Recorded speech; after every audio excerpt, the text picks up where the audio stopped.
Hey everyone, and welcome back to They Deep Dive, where we take stuff that you're already thinking about and where we deep dive into it. Today we're going to be talking about Apple and their Vision Pro journey. It's pretty interesting, actually. They had all that fanfare on launch day. Yeah. But it seems like things haven't exactly gone to plan. So we're going to be looking at an article today to help us kind of unpack all this stuff. And it's from Viviscape. It's called, "Is Apple Secretly Killing the Vision Pro? What's Coming Next Will Shock You." It is definitely an interesting turn of events for a company like Apple. They're known for these meticulously planned product launches. And their predictions are usually pretty spot on. But with the Vision Pro, it seems like they may have misjudged the market, at least initially. Yeah, and Viviscape is even reporting that Apple might be scaling back production of the Vision Pro, and that they might even cease manufacturing by late 2024. It's pretty wild, right? Especially when you think about all the hype leading up to the launch. It does seem like a pretty drastic move. But, Apple's also famous for iterating and refining their products. So maybe this is less about abandoning the Vision Pro entirely and more about kind of like recalibrating their approach. Okay, so let's get down to the nuts and bolts of all of this. Why the sudden slowdown? Well, Viviscape points to three main challenges.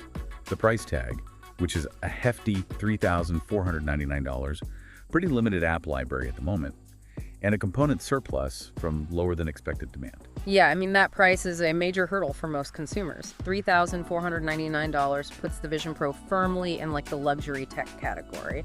And while there's definitely a market for those high-end devices, that pricing limits the Vision Pro's reach significantly. So you're saying it's more of a niche product then? Right. Which would explain, I guess, the lower than expected demand and all those extra components they have just lying around. Exactly. And the limited app library plays a role as well. There are apps available, but there isn't really a killer app. There's nothing out there that truly showcases what the Vision Pro can do and justifies that premium price tag. It's interesting because it seems like a classic chicken and egg problem. Developers might be hesitant to invest in building for a platform with a small user base, but without, those compelling apps, consumers are less likely to buy the device in the first place. Yeah, you've hit the nail on the head there. Building a thriving app ecosystem takes time, especially for a brand new platform like this. Developers need to experiment and explore what the technology can do and figure out what resonates with users. So where does Apple go from here? What's next for them in the XR space? Well, Viviscape suggests three potential strategies. A lower-cost headset. Continue development of the Vision Pro line with a new version in 2025 or 2026. And this is perhaps the most intriguing one, the development of their own smart glasses, potentially to take on Meta. Each strategy presents its own unique opportunities and challenges. A lower-cost headset could be Apple's way of kind of broadening their market reach, attracting maybe a younger demographic or those who aren't ready to shell out, big bucks for the high-end Vision Pro. I'm curious about this lower-cost approach, though. Wouldn't that mean sacrificing some of the Vision Pro's features or maybe even its performance? Could they really make a truly compelling XR experience at a lower price? That's the key question. Achieving a lower price point might require some trade-offs. For instance, they might opt for less expensive materials or components, or maybe simplify the design. The challenge lies in finding that sweet spot, balancing cost with functionality, and maintaining the user experience that Apple is known for. That makes sense. Oh. So what about the second strategy then? Continuing development of the Vision Pro line. Are they just going to tweak the existing model, or are we talking about a complete overhaul? Viviscape suggests a refreshed iteration, potentially launching in 2025 or 2026. This could involve a more powerful processor, improved display technology, or even new features based on user feedback and advancements in XR technology. So rather than abandoning the high-end market, they're doubling down on it. It seems so. They might be betting that as the technology matures and that app ecosystem grows, the demand for a premium XR experience will increase. That's a bold move, especially considering the initial hiccups with the Vision Pro. But it wouldn't be the first time that Apple has defied expectations. True. Their track record definitely suggests that they are not afraid to take risks and invest in emerging technologies. All right, let's talk about the strategy that has everyone buzzing. Apple entering the smart glasses market. Now, this is where things could get really interesting. Viviscape even included a comparison table of potential features and price points of Apple smart glasses versus Meta's Ray-Ban Meta smart glasses. Yeah, Meta definitely has a head start, but Apple's entry could really shake things up significantly. Imagine sleek Apple-designed smart glasses with an augmented reality display. and seamlessly integrated with Siri and the entire Apple ecosystem. That's a pretty potent combination. Yeah, that seamless integration is a key advantage for Apple, right? I mean, they already have millions of users deeply embedded in their ecosystem. They use iPhones, Macs, Apple Watches. Smart glasses could be the next logical step, extending that digital experience into the real world. Absolutely. They could leverage this existing user base and their reputation for creating intuitive, user-friendly devices to really gain a foothold in the smart glasses market.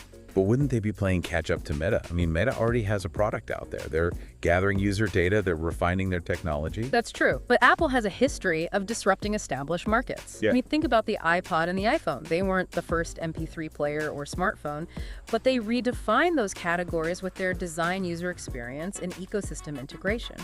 So you're saying they could do the same with smart glasses? Out-innovate Meta and take the lead in the XR wearables space? It's certainly possible. Apple has a unique ability to blend design technology and user experience in a way that really resonates with consumers. If they can successfully translate that formula to smart glasses, they could be a force to be reckoned with. This is where things get really fascinating, right? We've got this potential three-pronged attack.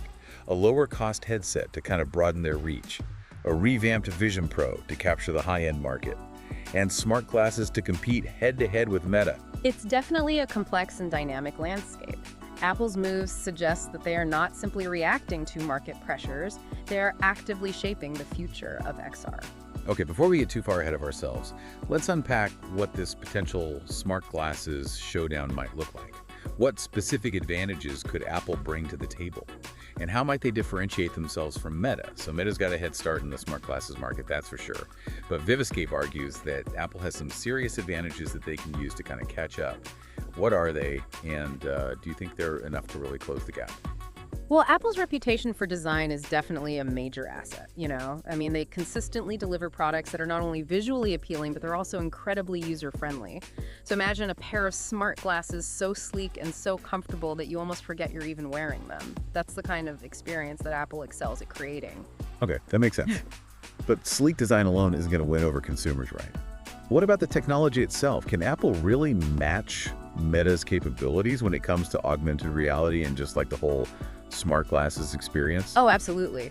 Apple's expertise in hardware and software integration is undeniable. They could leverage their existing technologies, like, their powerful A-series chips and their advanced sensors to really create a compelling AR experience. Okay, I'm curious about the specifics though.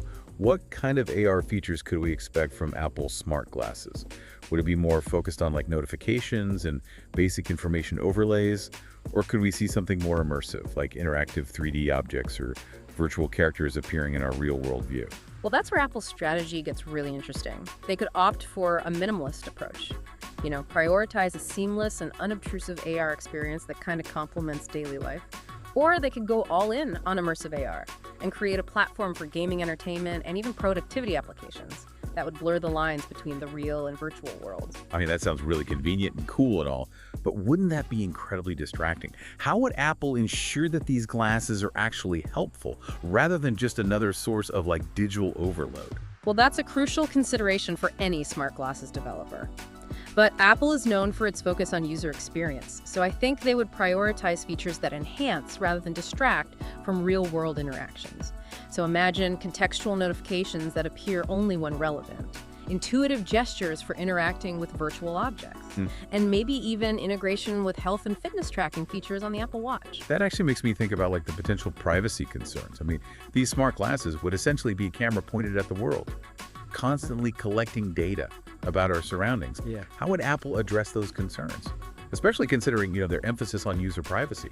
Yeah, privacy is paramount, and Apple knows that, so they would need to be transparent about data collection practices and give users granular control over what information is collected and how it is used. They might also explore features like on-device processing, so limiting the amount of data sent to the cloud, and emphasizing, local privacy-focused AI capabilities. So we've got the design, Yeah. the technology, user experience, Yeah.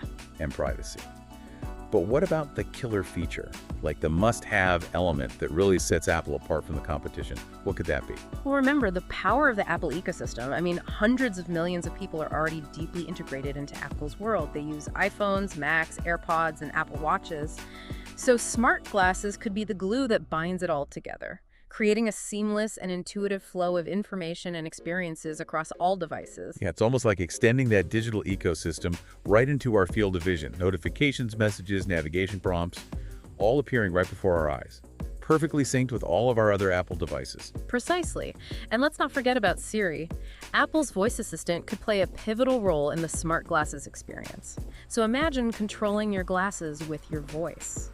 Getting information, making calls, dictating messages, all hands-free and seamlessly integrated with Siri's existing capabilities. I can see that being a real game changer. Yeah.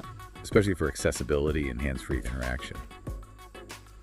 But isn't Apple kind of lagging behind in the voice assistant race, though? I mean, Google Assistant and Amazon's Alexa seem to be more advanced and a lot more widely used.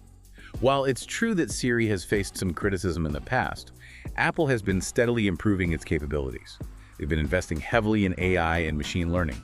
And with Siri's tight integration across their ecosystem, they have a unique opportunity to create a truly compelling voice-driven experience for smart glasses.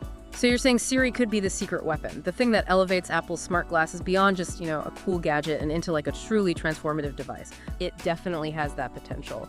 If Apple can deliver a Siri experience that's intuitive and responsive, and, seamlessly woven into the fabric of the smart glasses experience, it could be a major differentiator. Okay, so we've covered a lot of ground here: design, technology, user experience, privacy, and the potential of Siri. It seems like Apple has all the ingredients to really make a splash in the smart glasses market. But there's still this looming question.